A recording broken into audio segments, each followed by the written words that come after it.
역대상 29장 18절부터 22절 말씀입니다. 이 솔로몬이 이제 왕이 되는 내용으로 되어 있습니다. 첫째는 이제 다윗의 기도입니다. 역대상 29장 18절부터 19절. 우리 조상들 아브라함과 이삭과 이스라엘의 하나님 여호와님이여, 주께서 이것을 주의 백성의 심중에 영원히 두어 생각하게 하시고 그 마음을 준비하여 주께로 돌아오게 하시오며, 또 내 아들 솔로몬에게 정성된 마음을 주사 주의 계명과 권면과 율례를 지켜 이 모든 일을 행하게 하시고 내가 위하여 준비한 것으로 성전을 건축하게 하옵소서 하였더라. 다윗이 이제 하나님께 기도하는 내용입니다. 첫째는 이제 이스라엘 백성이 만물의 주인이신 여호와 하나님을 기억하도록, 그래서 하나님이 베푸신 은혜를 기억하고 감사해서 하나님의 성전 건축을 하나님 기뻐하시는 성전 건축을 할 수 있도록, 그리고 이 성전 건축을 하기 위해서 이제 백성들이 자원해서 예물을 드렸잖아요. 그 마음이 영원히 유지되도록 기도를 합니다. 그러니까 이스라엘 백성들의 이 마음이 변하지 않도록, 영원히 변하지 않고 그렇게 하나님께 감사하는 마음을 가질 수 있도록 기도를 한 거예요. 두 번째로는 솔로몬이 이제 하나님의 계명과 권명과 율례를 지키고 이제 다윗이 준비한 이 성전 건축 헌금으로 여호와 하나님을 위한 성전을 건축하게 해달라고 기도를 했습니다. 그러니까 이 다윗의 기도는, 그러니까 솔로몬과 백성들이 하나님을 향한, 지금 이렇게 이들이 기뻐하면서 자원해서 하나님께 예물을 드렸잖아요. 그 마음이 변하지 않게 해달라고 기도를 한 거예요. 이런 것을 보면은 다윗이 인간이 어떤 존재인지를 잘 이해하고 있다는 거죠. 인간은 어떤 존재입니까? 인간은 배은망덕한 존재죠. 은혜를 잘 잊어버려요. 그리고 변덕이 심해요. 변덕이. 그래서 어, 지금 막 기뻐하고 찬송하고 그랬다가도 또 금방 변해가지고 원망하고 불평하고, 하나님이 베풀어 주신 은혜는 감사하는 것은 잠깐이고 원망 불평을 많이 하죠. 이게 인간이에요. 근데 다윗이 인간을 이렇게 이해하고 있는 거죠. 근데 사실이 인간이 그렇죠. 왜냐하면 인간은 죄인이니까. 그러니까 지금 너무너무 감사하고 너무너무 기뻐가지고 막 백성들이 자원해가지고 예물을 드린 거잖아요. 그렇게 기뻐하는 순간에 이제 다윗은 그런 기도를 하는 것입니다. 이 사람들의 마음이 변하지 않게 해달라고, 솔로몬의 마음이 변하지 않게 해달라고. 그래서 하나님을 위해서 성전을 건축할 수 있도록 이렇게 기도하고 있는 것입니다. 자, 이것을 보면은 인간이 실제로 그렇죠. 그런데 이 다윗이 걱정하면서 했는데 이제 다윗이 죽고 나서 솔로몬이 왕이 되고 나중에 어떻게 됩니까? 솔로몬의 마음이 변했죠. 이스라엘 백성들의 마음도 변했죠. 그래서 하나님을 제대로 섬기지 않습니다. 그래서 결국은 이제 솔로몬이 죽고 그 아들 르호보암 왕 때 이스라엘 두 개로 분열됐죠. 그래서 북이스라엘과 남유다로 이렇게 나눠져 버리게 됐어요. 참 안타까운 일입니다. 그래서 이걸 보면은 믿음도 하나님이 지켜주셔야 된다고 하는 거예요. 이렇게 다윗의 마음이 일평생 변하지 않는 것은요, 바로 인간을 바르게 이해하고 있다는 거예요. 그래서 다윗이 이런 기도를 하잖아요. 이 좋은 날 정말 열심으로 막 하나님을 찬양하고 기뻐하면서 막 하나님께 예물을 드리는 그날에 이런 기도를 하고 있다는 거예요. 그러니까 보통은 그렇게 안 하죠. 막 찬송하고 감사 헌금하고 막 건축 헌금하고 뭐 이렇게 막 기뻐하고 막 그러면은 정말 은혜 받았다고, 정말 은혜가 충만하다고 막 이렇게 할 텐데, 좋아할 텐데, 걱정하는 이제 기도를 하고 있는 거예요. 그래서 인간의 마음은 실제로 잘 변합니다. 뭐 은혜를 받는 것은 잠깐이고 원망 불평이 많은 거예요. 그래서 그렇게 안 하려면 다윗처럼 항상 기도해야 되는 거예요. 예? 이 마음이 변하지 않도록 기도해야 된다는 거죠. 자기 자신을 잘 알아야 돼요. 인간은 자기 자신을 잘 알아야 됩니다. 내가 지금 은혜가 충만하다고 해서 지금 열심히 한다고 해서 앞으로도 열심히 하는 게 아니에요. 변할 가능성이 많아요. 그러니까 기도를 해야 돼. 다윗처럼요 기도를 해야 돼요. 매일 이 마음이 변하지 않도록 기도를 해야 됩니다. 그다음에 이제 번제를 드리는 백성들입니다. 역대상 29장 20절부터 22절. 다윗이 온 회중에게 이르되 너희는 너희 하나님 여호와님을 송축하라 하며 회중이 그의 조상들의 하나님 여호와님을 송축하고 머리를 숙여 여호와님과 왕에게 절하고 이튿날 여호와님께 제사를 드리고 또 여호와님께 번제를 드리니 수송아지가 1000마리요 순양이 1000마리요 어린 양이 1000마리요 또 그 전제라 온 이스라엘 를 위하여 풍성한 제물을 드리고 이날에 무리가 크게 기뻐하여 여호와님 앞에서 먹으며 마셨더라. 아멘. 음. 네, 다윗이 이제 그렇게 하나님께 기도를 하고 백성들에게 여호와님을 송축하라, 여호와님을 찬양하라 이렇게 외칩니다. 그러자 백성들이 여호와 하나님을 찬양하고 또 그리고 그 다음 날 번제를 드렸는데 수송아지를 1000마리, 순양을 1000마리, 어린 양 1000마리 이렇게 3000마리를 드렸습니다.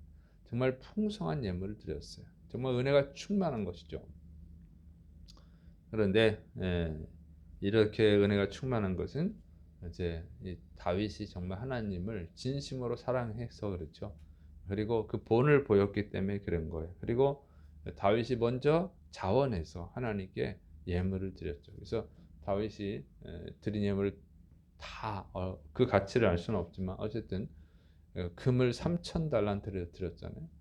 뭐 백성들이 드린 금은 5000달란트. 그러니까 다윗 혼자서 엄청나게 드렸어요. 그러니까 이렇게 모범을 보이고 또 강제로 건축헌금을 작정하게 하지 않고 뭐 착취한 게 아니죠. 뭐 강탈한 게 아니란 말이에요. 차원에서 니네 기쁜 마음을 가지고 드리고 싶은 사람 드리라. 이렇게 하니까 백성들이 정말 하나님을 사랑하는 백성들이 자원해서 드리고 그리고 이게 모든 이제 진행이 은혜롭게 되잖아요. 은혜롭게 됐습니다. 그래서 기뻐했다고 하는 거예요. 다들 기뻐했습니다. 그래서 정말 이 하나님의 일은 강제로 하면 안 돼요. 강제로 하면 안 되고 정말 하나님을 사랑하는 사람이 해야 되고 하나님을 사랑하는 사람이 또 자원할 때 또 다른 사람도 할 수 있는 것이죠. 그러니까 이렇게 아주 순리적으로 이렇게 해 나갈 때 은혜가 충만하다고 하는 것입니다. 이것을 우리가 항상 기억을 해야 됩니다. 그래서 우리 한국 교회는 이 교회를 건축하면 부흥한다고 하는 믿음, 어떻게 보면 미신이죠. 사실은 미신이지. 이런 것 때문에 교회는 건축이 되지고 많아졌는데 이제 항상 문제가 생기죠. 그래서 사람은 많아졌지만 구원받은 사람도 많아졌느냐? 그건 아니라는 거예요. 계속 교회가 줄고 있죠. 성도들이. 이런 것이 문제입니다. 정교화된 거예요. 그래서 이런 신앙이 잘못된 신앙이 올바른 믿음인 줄 알고 아는 이런 문제가 있어요. 그래서 여러분이 이런 말씀을 통해서 자신을 잘 점검해야 됩니다. 그리고 정말 그 사람이 많이 모이고 그 시간에 뭐 찬양을 열심히 하고 기도를 많이 했다고 해서 그게 믿음이 아니라는 거예요. 저는 그것을 그 가슴이 아픈 거예요. 그 학생들, 청년들을 많이 가르쳐 봤는데 정말 그때는 뭐 뜨겁게 찬양하고 막 기도하고 막 그랬지만 돌아보면 남은 학생들은 뭐 한 20% 정도 남았죠. 제 사역뿐만 아니라 다른 분들도 마찬가지. 학생 때, 청년 때 뭐 열심히 했는데 그 사람들이 다 가버렸어. 다 나가버렸어. 그러니까 그것만 믿음이 아니라고 하는 거야. 그래서 분위기를 조성해서 하면 안 되고 정말 이 하나님을 사랑하는 마음으로 해야 된다. 그럼에도 불구하고 또 마음이 변할 수 있다. 사람은. 그래서 지금 이 은혜로운 시간에 다윗이 기도했던 것을 항상 기억을 하셔서 여러분이가 충만할 때 항상 앞으로도 영원히 그럴 수 있는 믿음, 그런 마음을 가지려면 그 분위기에 취하는 것이 아니라 인간은 부족한 자다, 연약한 자다. 이것을 명심하고 하나님 앞에 날마다 나가서 은혜를 구해야 될 줄을 믿으시 바랍니다.